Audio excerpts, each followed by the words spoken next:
With Alan Wake 2 solidifying the Remedy-connected universe, we figured we'd revisit the first, but also technically the second game in the Remedy-connected universe, Control. Control's story is a mind-bending journey through psychological horror and supernatural mystery, keeping players equally confused and intrigued for the entire narrative. Combined with its great gameplay, phenomenal art style, killer music, and one-of-a-kind atmosphere, Control gave players a very unique experience. Control also has arguably two main characters: Jesse Faden, the protagonist, and the setting of the oldest house, which is rich with lore and character. Players navigate the oldest house to further Jesse's story, learning about her past as well as the past of the institution she works to rescue. This is gonna be weirder than usual.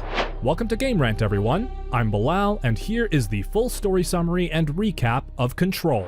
Let's begin with the setup. Jesse Faden, the player character and primary protagonist, first arrives at the oldest house in search of her younger brother, Dylan Faden. The oldest house is the home of the Federal Bureau of Control, a government institution dedicated to the discovery, containment, and research of paranatural phenomena. 17 years ago, they kidnapped Dylan after a series of paranatural events. Jesse has been searching for him ever since. The oldest house is a bleak, nondescript concrete building in the center of New York City. The building's ominous, brutalist architecture and mysterious tendency to stay hidden to those not specifically looking for it only gives some small indication of the strange realities housed within. In fact, Jesse only found the oldest house with the help of her extra-dimensional companion, Polaris, which takes the form of spiraling fractals of resonant energy and communicates with Jesse on a subconscious level. Polaris will play a major role in the events to come, as well as uncovering the secrets of Jesse's past. Jesse soon learns why the entire bureau is under lockdown. She stumbles across the body of the former director of the FBC, the late Zachariah Trench, played by the late James McCaffrey. Trench apparently committed suicide in his office, as Jesse experiences visions of his demise when she picks up his gun at Polaris's request. The gun turns out to be the service weapon of the FBC's director, which is an archetypal form of a gun that carries incredible paranatural power. Upon picking it up, Jesse is transported to the astral plane, where she is confronted by the Board, an extra-dimensional being depicted as a massive inverted black pyramid. The Board remains mysterious, but seems to be inherently tied to the FBC and the oldest house. The Board appoints Jesse as the new director of the FBC, allowing her to use the service weapon with her immense psychic powers. The Board requests that Jesse protect the Bureau. Spurred on by this request, her companion Polaris, and her desire to find her brother, Jesse continues on her mission to explore the oldest house and combat the threats within. Those threats are all the result of an attack by the antagonist of this game, the Hiss. The Hiss is an extra-dimensional being based on resonance, much like Polaris. Unlike Polaris, the Hiss does not express any form of consciousness or will, only exuding a sickening aura of menace and animosity. It has spread throughout the FBC like a virus, corrupting the very structure of the building and seemingly every person, except Ati, the janitor. These corrupted people float in the air, reciting an ominous incantation, or become thralls that attack Jesse on sight. Jesse's mind is assaulted by the Hiss in a nightmarish wave, but it seems that Jesse is able to repel the Hiss with her considerable willpower and the help of Polaris. This ability allows Jesse to cleanse various control points in the oldest house, restoring a sense of safety and normality to each area as she passes through. After clearing the first of these points, Jesse meets Emily Pope. She is a researcher in the FBC and becomes a fast companion that Jesse is able to confide in throughout the game. Pope was one of few people protected from the Hiss by an HRE, a wearable device created by the missing head of research, Dr. Casper Darling. Moving on to searching for Dylan in the oldest house. Jesse and Emily discover that people infected by the Hiss are essentially already dead, as cleansing them causes them to die. Jesse and Emily remain determined to defeat the Hiss and clear the oldest house of its corruption. Jesse goes on to explore the oldest house with Emily's help, finding more objects of power and places of power similar to the service weapon, such as the Hotline. The Hotline is a phone that allows Jesse to communicate with the Board directly, while the Ocean View Motel is a threshold that allows Jesse to move through the ever-shifting areas of the oldest house. She also receives messages through the Hotline from the departed Director Trench, missing Marshall, and trapped Alan Wake. Ati soon calls on Jesse, his assistant, to get to work. He instructs her to restore power by clearing the NSC power plant. From there, Jessie must use her skills to clear more of the oldest house, encountering other survivors along the way. Jessie learns that she should seek out Dr. Darling, the missing head of research in his laboratory, and that her younger brother is held in a containment facility called the Panopticon.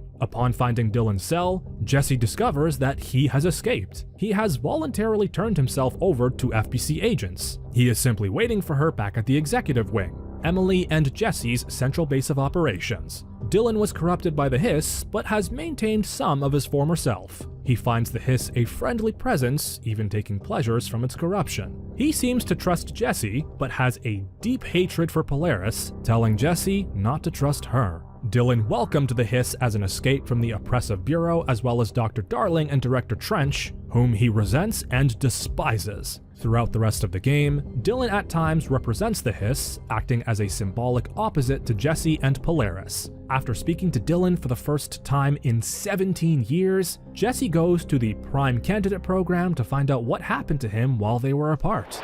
The plot thickens. Dylan was kidnapped and raised in captivity as a prime candidate to become director of the FBC, Prime Candidate 6. Jessie was left in the outside world to be observed by the FBC as a sort of control group for their experiment, and was designated as Prime Candidate 7. This revelation leads Jessie to explore deeper into the oldest house in an attempt to learn more hidden secrets about the events of her childhood that led to Dylan's capture. In the area dedicated to researching the Ordinary AWE, or Altered World Event, Jessie finds the Bureau's records of her past. The Ordinary AWE was a paranatural event that took place in Jessie and Dylan's hometown, Ordinary in Wisconsin. The two children found an object of power in the town's dump, a slide projector capable of opening doors to other dimensions. While exploring these other dimensions, the two children found mostly strange and terrifying things, but in Slide 36, they found the benevolent entity now known as Polaris. However, a hostile entity from the other slides called Not Mother corrupted several children and caused all of the adults in Ordinary to suddenly disappear. Unable to turn off the projector, Jessie put in Slide 36 and burned all the other slides. Polaris then enabled Jessie and Dylan to turn off the projector, but the damage was done. Only 17 people survived the Ordinary AWE. When Dr. Darling and the FBC investigated, they took Dylan away. The projector and Slide 36 were taken, while then Director Trench kept a burned slide for himself. Dylan was raised to be the next director and used to investigate further into Slide 36. Unfortunately, as he was groomed for directorship, Dylan became more unstable as his powers grew, leading to his ultimate containment in the Panopticon. Dr. Darling also encountered Hedron in Slide 36, a benevolent extra-dimensional entity related to Polaris. Darling brought Hedron into the oldest house, allowing Polaris to enter our dimension using Hedron as a resonance point. At this time, Hedron and Polaris were believed to be the same being. Darling's relationship with Hedron seemed to alter his behavior, worrying Director Trench. Hedron apparently warned Darling just before the Hiss invaded, however, allowing him to create the HREs known as Hedron Resonance Amplifiers just in time to save a few people.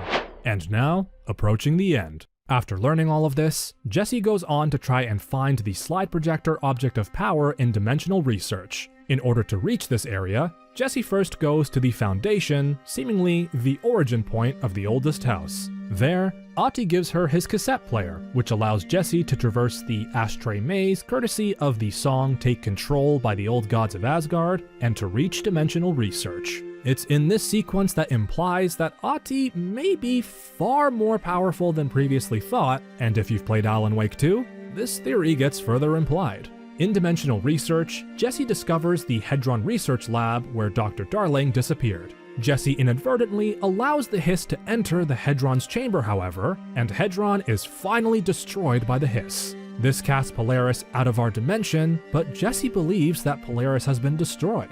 This finally allows the Hiss to reach the board and corrupt Jessie's mind. The end credits slowly become distorted, melting away into the true ending sequence of the game. Jessie finds herself as an FBC bureaucrat. Caught in a time loop, Jessie sees ominous visions of a Hiss-possessed Dylan, herself, and Trench symbolically vying for the seat of the director. With the help of Aughty and a message from Dr. Darling, who has seemingly entered the astral plane with the board, Jessie manages to resist the Hiss illusion and become the true director of the FBC. She locates Polaris in the Ocean View Motel and becomes the new residence point for Polaris to enter our dimension. It is revealed here that Director Trench and his burnt projector slide were the original source of the Hiss invasion. Influenced by the Hiss, Trench became fearful that Dr. Darling and Hedron would take over the Bureau. When Darling gave out the HRAs, Trench took it as a sign of an attempted takeover. He placed his burn slide into the slide projector, which allowed the Hiss to invade the Bureau. Newly empowered by Polaris, Jessie manages to shut off the slide projector and close the entry to the Hiss realm. Jessie then makes her way to her brother Dylan. Jessie then at last manages to cleanse Dylan of the Hiss. Fortunately, because he still had a residual connection to Polaris from his childhood, her brother survives the encounter.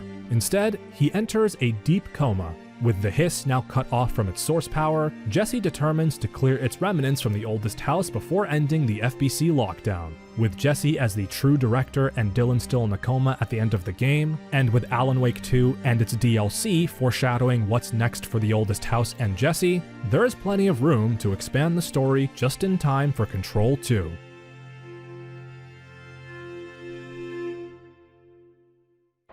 And that's our full story summary and recap of Control. We'll see you next time.